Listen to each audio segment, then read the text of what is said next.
Hello everybody, today we're going to unbox HP Desktop Mini. It's a Pro Mini Gen 9. Box comes like this, with a seal on top and on the bottom. And one of the sides has some part number and UPC information. This one is very powerful. It comes with i7 12th Gen 12700T. That's a lot of power for a tiny computer like this. We're gonna look at it later. 16 gig DDR4, not DDR5, unfortunately. DDR4 3200. It's one of 16, so you can potentially add another 16 to have 32, and it's very easy to add. 256 PCI Express SSD. Intel Wi-Fi 6E, very good. Bluetooth 5.3, it's like the newest thing. Power supply 90 watt. Here we can see the ports. We can see here it comes USB-A, the speed USB-C 20 gigabit. It's not a Thunderbolt or J45. We're gonna look at all that. HDMI 2.1, it's a good one. Audio codec comes with keyboard and mouse. 3.13 pounds. Okay, let's open it. I opened it from the bottom. We have a standard simple HP mouse, wide mouse. This part is from the power adapter. This is US, obviously. You can swap this part if you want to use it in some other countries. Power adapter, they said 90 watt. Let's see if they're honest. 90 watt. See over here. Over here it says 100 to 240 volt, means it's gonna work anywhere. You just need to plug it in, and that's it. It's gonna work everywhere. Then we have some papers, manual, quick setup, and so on and so forth. Some like this one with serial, and this is it. We're gonna get back to it in a second. We have here keyboard, basic standard HP keyboard. It works fine. I used one like this for a month once, and it's fine. It's everything you need. It works. Wired, obviously. Computer comes in a plastic bag like this. This is the size of it. It's pretty small. It says 3.3 pounds. Feels heavier. Let's check. HP Pro Mini. USB-C to USB-A. Headphone input, power button. It's pretty small. This screw is to open it. We're gonna do it. Display port, Ethernet, another USB, another USB, another USB. Two more display ports, HDMI. You connect power over here. And this screw is to open it if you want to upgrade. Kensington lock as well. It has 5 total USB-A, but only 1 USB-C. And it's not Thunderbolt, it's 20 gigabit speed. We can see here front, it says USB-C 20 gigabit speed. It's a good speed, but it's not Thunderbolt. Screwdriver, open.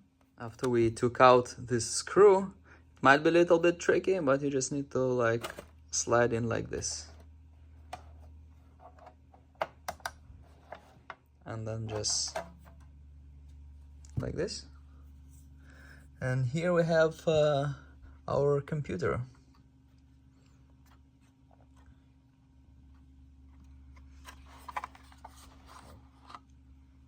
We have SSD right there, over here. It's covered with this thing. It's right there. Okay, and the one screw. Then this should be for Wi-Fi and Bluetooth.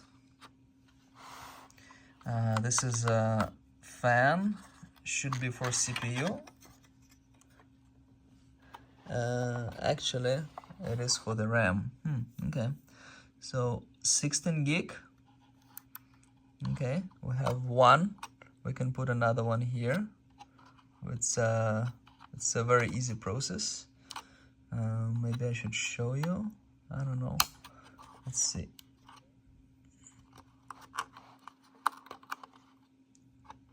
Just like that. Now it has no RAM. And then we can put it back. Make sure you put the right size. One side is longer. And then it clicks, and that's it. So same way you put another one down here. So this fan is for the RAM, okay. But it also disperses the cold to CPU, which is right there, I can see. This is the bracket for CPU. Battery here.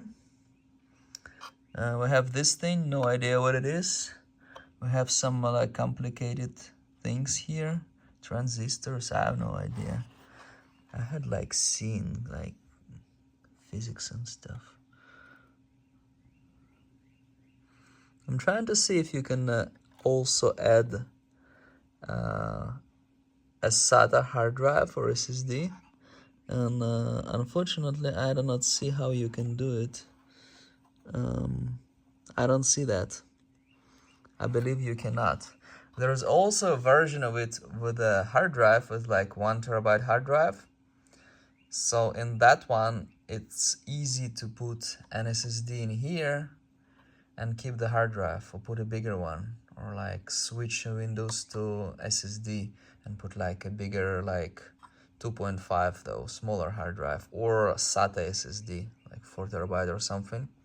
This will be the best way to get more space, but with this one I feel like it's missing some parts and stuff, so you cannot add SATA hard drive or SSD. Okay, so we just keep this one.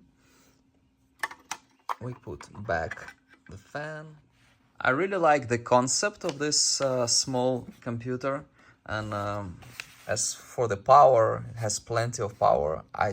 i7 12th gen, like seriously, you don't need more. Even i5 12th gen is more than enough for everything. By the way, Windows 11 Pro, okay, pretty good. 16 gig of RAM also, you don't need more than that. It's not DDR5, but you know, whatever. You won't notice the difference. You know, it's mostly on paper. You see like this thing is 5% faster than that thing, and it's like single channel. You know, if you get like DDR5, I'm not sure they come with DDR5 actually, but it's like DDR5 dual channel, maybe 10% difference, and you won't even notice 10% difference, most likely, right?